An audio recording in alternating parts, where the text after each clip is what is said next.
Tahun ini Indonesia memegang presidensi G20, peran bergengsi di panggung internasional. Namun dinamika panggung politik luar negeri justru bergejolak saat Indonesia menjadi presiden G20. Meskipun forum G20 adalah forum ekonomi dunia, kondisi geopolitik dunia, terutama invasi Rusia di Ukraina, mempengaruhi proses berjalannya forum G20. CNN Indonesia Road to G20 memiliki rangkuman peristiwa geopolitik apa saja yang terjadi selama Indonesia menjadi presiden G20 2022. Sudah 10 bulan Indonesia memegang presidensi G20 dan kini tersisa 2 bulan sampai dengan G20 Summit Bali yang nantinya diselenggarakan November 2022 mendatang. Namun hingga saat ini, geopolitik dan geoekonomi masih terus memanas di saat Indonesia memegang presidensi G20. Peran paling bergengsi di panggung internasional, di mana invasi Rusia menjadi dominan pembahasannya. Lalu apa saja peristiwa geopolitik yang terjadi selama 10 bulan terakhir?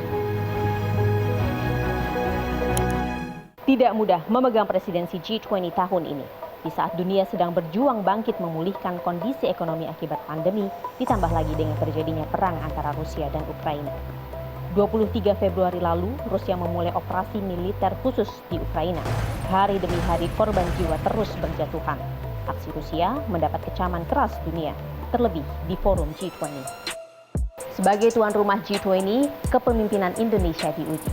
Hampir setiap pertemuan G20 ada saja kecaman untuk Rusia atas invasi yang dilancarkan di Ukraina.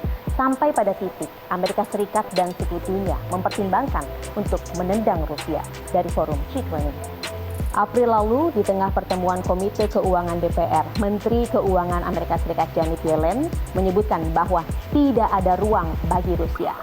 Dan setelah itu, juru bicara Kremlin, Dmitry Peskov, mengungkapkan secara tegas, apabila Rusia dikeluarkan dari forum G20, maka itu bukan bencana bagi Rusia. 5 bulan invasi dilancarkan, akhirnya Indonesia pun bertindak.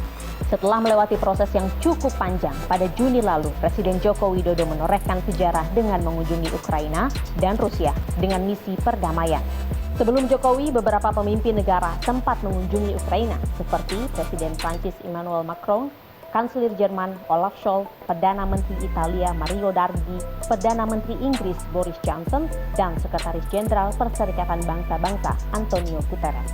Usai bertemu Presiden Volodymyr Zelensky di Ukraina dan Presiden Rusia Vladimir Putin di Rusia, Jokowi berkesimpulan bahwasannya perang dua negara itu masih akan lama. Saya bertemu dengan Presiden Putin selama dua setengah jam diskusi, ditambah dengan ketemu dengan Presiden Zelensky 1,5 jam saya berdiskusi. Saya menyimpulkan perang tidak akan segera selesai, akan lama. Kecaman pemimpin dunia atas invasi Rusia yang dilancarkan yang tak kunjung usai pun dibawa hingga ke sidang Majelis Umum PBB ke-77 di New York, Amerika Serikat. Kantor Komisaris Tinggi PBB untuk Hak Asasi Manusia mencatat, hingga September setidaknya tercatat 5.996 kematian warga sipil selama invasi Rusia ke Ukraina. 382 adalah anak-anak dan 8.848 orang terluka. Dunia menaruh harapan kepada G20 di hadapan pemimpin dunia di sidang Majelis Umum PBB ke-77 di New York, Amerika Serikat. Menteri Luar Negeri Retno Marsudi menyatakan bahwa G20 tidak boleh gagal jadi katalis pemulihan dunia. G20 must not fail. We cannot let global recovery fall at the mercy of geopolitics. Melihat tensi global yang semakin memanas hingga mendekati acara puncak G20 yang diselenggarakan November di Bali mendatang, lalu apakah Biden dan Putin akan hadir secara langsung di G20 Bali November mendatang? Saya sempat menanyakannya beberapa waktu lalu kepada Duta Besar Amerika Serikat dan Duta Besar Rusia yang ada di Indonesia. He stated his intention to be part of the summit, but we still have 5 months to go. So it will a lot depend on how the situation develops. And I mean different factors like COVID-19 now, of course, is going down, but what will happen in the near, hopefully it will remain this way and get even better.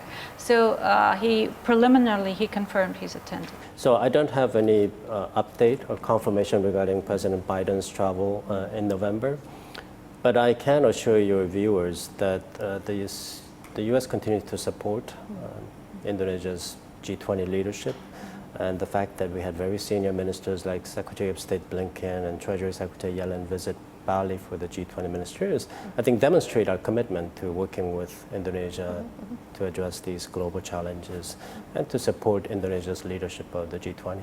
Meskipun kedua negara belum memberikan jawaban yang pasti, Kementerian Luar Negeri mencatat beberapa negara sudah memberikan konfirmasi akan hadir secara langsung di G20 Bali November mendatang. Salah satunya yaitu Australia, Argentina, Afrika Selatan, Korea Selatan, Brazil, hingga Arab Saudi. Tinggal 2 bulan menuju G20 Summit di Bali. Apapun yang terjadi, tentu peran dan tanggung jawab kepemimpinan Indonesia akan diperhitungkan. Karena momen yang hanya terjadi 20 tahun ini tidak hanya menjadi sorotan di forum G20, namun menjadi sorotan dunia.